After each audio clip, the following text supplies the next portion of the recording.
the other thing that occurs to me is that whether we become mothers, fathers, aunts, uncles, brothers or sisters, we are all daughters, sons, granddaughters, grandsons. We came from something. And I think, as I think about the Battle Hymn of the Tiger Mother, it's as much a story of Amy Chua as a daughter coming of age only through parenthood. She talks about how things just sort of happened to her in terms of the line, I went to law school because I didn't want to go to medical school, which is great in one sentence capturing the range of choices that she had available to her at the time. And then she sort of followed her husband around, taking jobs based on where he was working and the kids, etc. So it was only through this 14 years or whatever it was into her child's life that the running had to stop. The running until there's nowhere else to run.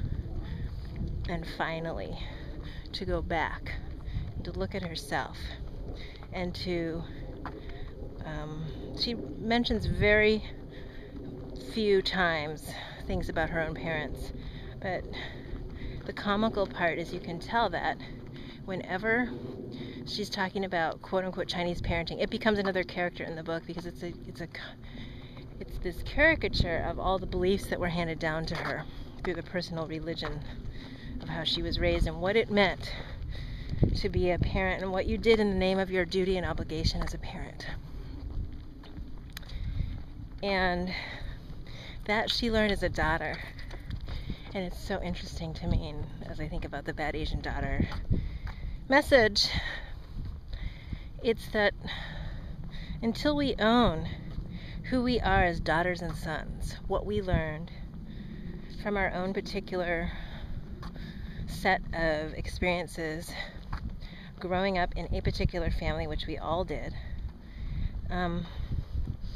we're incomplete until we own that. And so many of us are trying to teach other people and give back and take care of other people and give other people advice without fully examining and owning who we are. And when we do that, we actually realize that every person is full and free at birth. And we all accumulate the particular experiences that we have.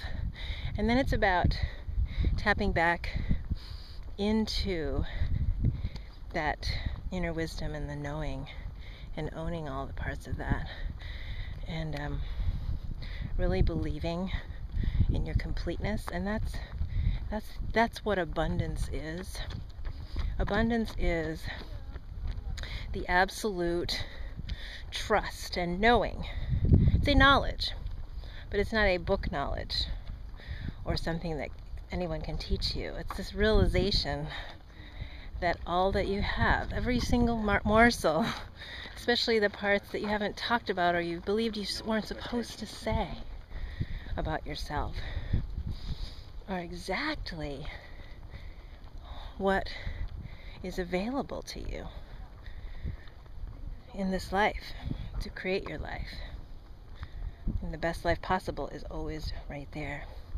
So it's this process of digging and unlocking doors that's the biggest challenge. It's not really the circumstances that we go through. It's the doors that we close in the process of denying parts of ourselves.